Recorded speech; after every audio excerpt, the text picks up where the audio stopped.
Good morning students. पिछले lecture में हमने मेथड्स ऑफ रेफ्रिजरेशन की शुरुआत की थी। मेरा नाम हरीश धवन है, लेक्चरर मैकेनिकल। तो हम पिछले लेक्चर का जो टॉपिक था मेथड्स ऑफ रेफ्रिजरेशन, उसी को कंटिन्यू करते हैं। उसमें आपको मैंने टोटल 10 मेथड बताए थे जो कि एक बार हमें गो थ्रू होना है उसमें। और उसमें जो मेन जो मेथड हैं जिसके लिए कि हम रेफ्रिजरेशन कंडीशनिंग की स्टडी कर रहे हैं वो है vapour compression refrigeration system, vapour absorption refrigeration system. ये दो मेथड जो हैं वो हमारी रेफ्रिजरेशन मशीन्स में यूज़ होते हैं। तो इनको हम विस्तार से अगले चैप्टर्स में शुरू करेंगे। तो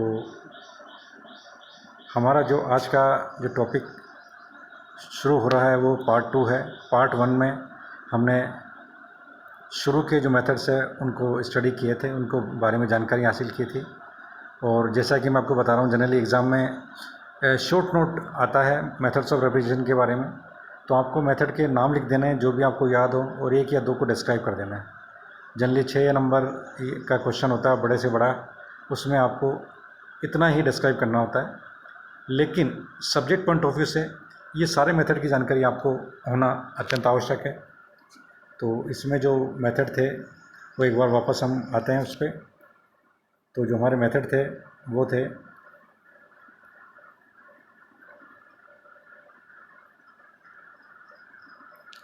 सबसे पहला मेथड बर्फ़ प्रशीतन वाला था। बर्फ़ के द्वारा ठंडा करना। तो ये एंशिएंट टाइप का मेथड है जो कि इतना प्रचलन में नहीं है। शुरुआती तौर पर इसको एक प्रयोग के आधार पर इसको यूज़ किया गया था। उसके पश्चात वाष्प प्रशीतन निकाय, इसमें 2 method vapour compression refrigeration system और vapour absorption refrigeration system, 2 method काम में होते हैं, लिए जाते हैं। और इनका पूरा विस्तार से अगले चैप्टर में समझाएंगे आपको। और इनका प्रयोग, वेपर कंप्रेशन रेफ्रिजरेशन सिस्टम का प्रयोग हमारी रेफ्रिजरेटिंग मशीन्स में भी होता है। तो इसको भी आपको विस्तार से बताएंगे। तीसरा मेथड जो था शुष्क बर्फ प्रशीतन। शुष्क बर्फ प्रशीतन सॉलिड कार्बन डाइऑक्साइड के क्यूब्स हैं। सॉलिड कार्बन डाइऑक्साइड को बोलते हैं शुष्क बर्फ, ड्राई आइस। तो ड्राई आइस के ब्लॉक्स बना दिए जाएं तो ये ब्लॉक इतने ठंडे होते हैं, इनका तापमान अत्यंत न्यून होता है। अगर इनको ओपन सराउंडिंग में रख दिया जाए तो ये सीधे एवेपोरेट हो जाते हैं। और इनको अगर किसी इंसुलेटेड कॉम्पैक्ट वातावरण में रखा जाए तो ये चूँकि अत्यंत ठंडे होते हैं तो ये आसपास की हीट को एब्जॉर्ब कर लेते हैं और वहाँ का तापमान कम कर देते हैं। तो इनका जो dry ice refrigeration solid carbon dioxide के जो ब्लॉक्स थे, क्यूब्स थे, इनको हम शिपिंग के लिए काम में लेते हैं। शिप वगैरह में जो एंशिएंट टाइम में यूज़ करते थे, तो वहाँ पर फिश वगैरह ये ऐसे आइटम जो कि शिप में ट्रांसपोर्ट होते थे एक जगह से दूसरी जगह, 10-15 दिन के लिए आइटम्स को प्रिजर्व रखना पड़ता था। तो उसके लिए हम ड्राई आइस काम में लिया करते थे। चौथा मेथड बताया था कुछ क्षारों को जल में घोलकर। तो कुछ बेसेस होते हैं जिनको जल में अगर घोलते हैं तो घोलने के पश्चात वो जल की ऊष्मा को अवशोषित कर लेते हैं और जल को ठंडा कर देते हैं। ठंडे जल से भी कुछ कूलिंग हो सकती है। तो ये प्रायोगिक तौर पर इसके बारे में जानकारी दी गई है, इसका कोई प्रचलन ज़्यादा नहीं है।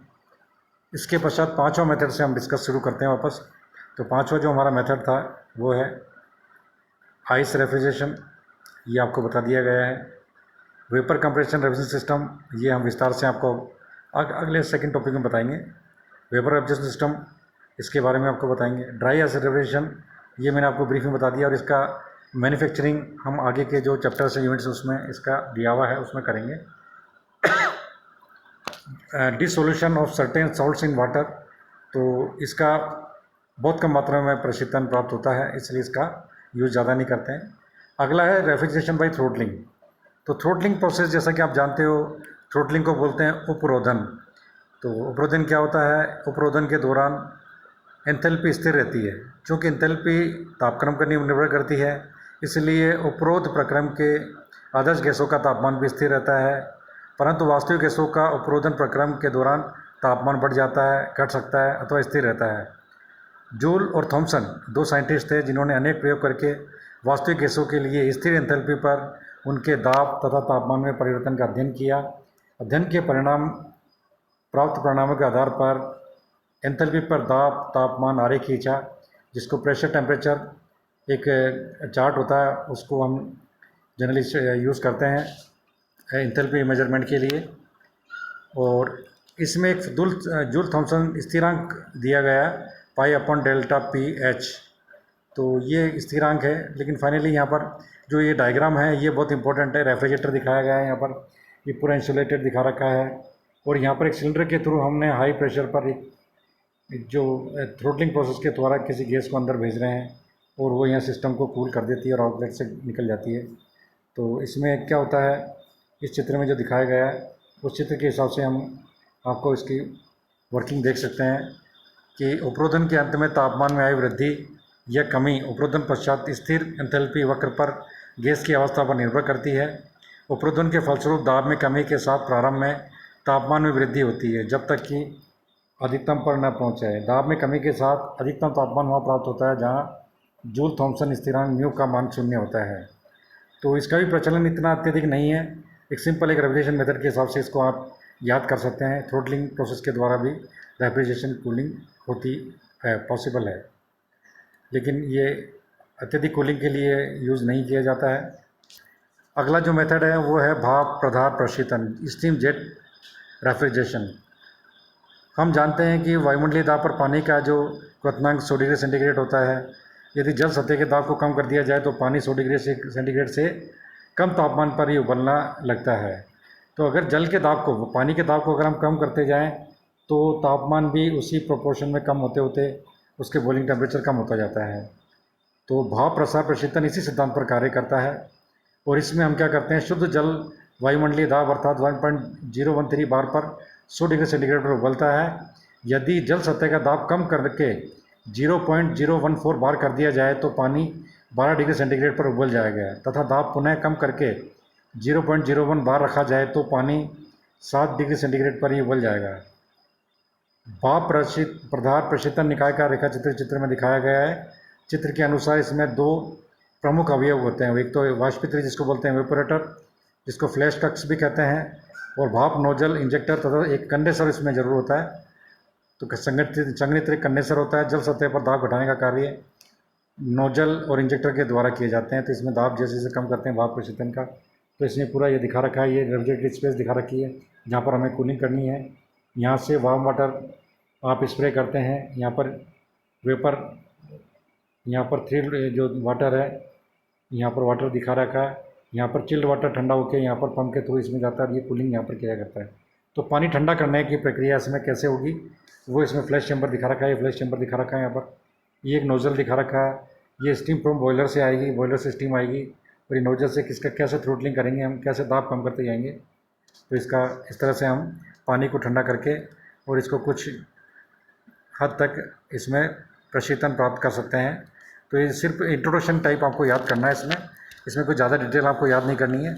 ये मेथड है, इसका नाम लिख के आप चाहें तो वेपर कंप्रेशन और वेपर एब्जॉर्प्शन इतना सा आप विस्तार से समझ लेंगे, आप उनको भी समझा सकते हैं एग्ज़ाम के टाइम में, ये एग्ज़ाम में। तो भाप प्रधार प्रशीतन निकाय एक आप नॉलेज के हिसाब से इसको अध्ययन कर लें, बाकी इसका कोई उपयोग रेफ्रिजरेशन में नहीं है।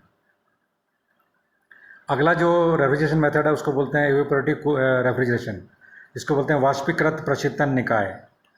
अब इसको समझने के लिए हमें 2 एग्जाम्पल इसमें बहुत ही अच्छे दिए हुए हैं जो जनरली आपने कहीं कहीं ऑब्जर्व किए हुए हैं। एक तो है इवेपोरेटिव रेफ्रिजरेशन को समझने के लिए मिट्टी के घड़े के पानी का ठंडा हो जाना है। गर्मी का टाइम है, हम सब लोग अपने घरों में मिट्टी के घड़े, हमारे जो माता पिता या हमारे घरों में इसका यूज़ होता है ठंडा पानी करने के लिए। और इसके पानी ठंडा होने का जो लॉजिक क्या है, तो इसमें जो पानी ठंडा होता है वो इवेपोरेटिव रेफ्रिजरेशन सिद्धांत के द्वारा ठंडा होता है। और इसका सिद्धांत ये है कि घड़े की छिद्रों से बाहर आने वाला जल शुष्क वायु के संपर्क में आकर वाष्पित हो जाता है और वाष्पन के लिए आवश्यक ऊष्मा घड़े के जल से ले लेता है, जिससे घड़े का जल ठंडा हो जाता है। तो मैं इसको समझा देता हूँ। घड़े में पानी ठंडे का मतलब, घड़ा आपने देखा होगा, घड़ा पोरस होता है, उसके छिद्र होते हैं। छिद्र होने का मतलब ये होता है घड़े की आउटर लेयर आपने देखी होगी हमेशा गीली होती है। अगर पूरा भरा है तो पूरी सतह गीली नज़र आएगी, आधा घड़ा है तो आधी सतह गीली नज़र आएगी। तो बाहर की जो गीली सतह के संपर्क में जब बाहर की हवा जो कि अत्यधिक गर्म है वो उस सतह के संपर्क में आएगी, तो सतह में जो पानी है वो घड़े के जो पानी उससे ऊष्मा लेके वो इवेपोरेट होता रहता है। तो इवेपोरेशन का रिजल्ट क्या होता है? जब पानी सतह का पानी इवेपोरेट होगा तो अंदर रिजल्ट क्या होगा? कूलिंग, धीरे धीरे तापमान में कमी।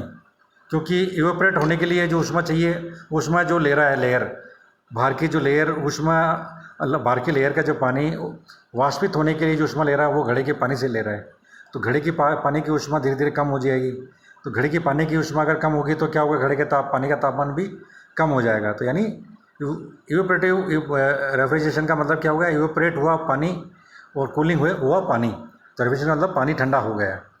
तो ये घड़े का जो एग्जांपल है काफ़ी अच्छा एग्जांपल आपके लिए इवेपोरेटिव रेफ्रिजरेशन के लिए है। और इसको घड़े का जो पानी का ठंडा होना, ये आपको समझ आ जाना चाहिए, क्योंकि आप रेफ्रिजरेशन की स्टडी कर रहे हैं। तो ये सिद्धांत को आपको अच्छी तरह समझ लेना चाहिए कि घड़े की आउटर लेयर से पानी का वाष्पन किस तरह होता है और वो ऊष्मा घड़े के पानी से लेता है, पानी का तापमान धीरे धीरे कम होता जाता है और पानी ठंडा हो जाता है। इसी तरह हथेली से स्पिरिट का उड़ जाना, जब स्पिरिट की कुछ बूंदें हथेली पर रखी जाती है तो हथेली से ऊष्मा लेकर वाष्पित हो जाती हैं और हमें हथेली पर शीतलता का अनुभव होता है। तो ये भी आपने एग्जाम्पल देखा होगा। इसी तरह एक एग्जाम्पल, तीसरा एग्जाम्पल आपने देखा होगा ट्रेन के अंदर, जब हम कॉटन के कपड़े में पानी भर के और अगर चलती हुई ट्रेन में अगर हम विंडो पर टांग देते हैं, जनरली फौजी लोग जो मिलिट्री पर्सन्स होते हैं वो जनरली पानी ठंडा करने के लिए इस टाइप का यूज करते हैं। इस बैग का कैरी बैग होता है, कपड़े का कॉटन का बैग होता है, जो इसमें पानी भरा रहता है, पानी रिस के बाहर आता रहता है, पानी का इवेपोरेशन होता रहता है और अंदर पानी का तापमान कम होता जाता है। कुछ टाइम बाद वो पानी ठंडा हो जाता है।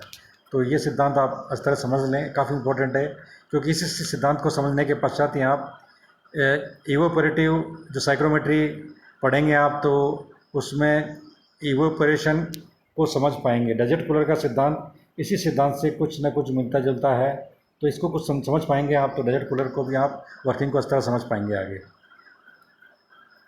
लास्ट जो हमारा है वो है द्रवीकृत गैस प्रशीतन प्रावस्था परिवर्तन प्रशीतन, लिक्विफाइड गैस रेफ्रिजरेशन। जब कोई द्रव वाष्पन के लिए आवश्यक गुप्त ऊष्मा अपने परिवेश से अवशोषित कर वाष्प में परिवर्तित हो जाता है, तब परिवेश का तापमान कम हो जाता है। इस सिद्धांत का उपयोग द्रवीकृत गैस प्रशीतन विधि करते हैं।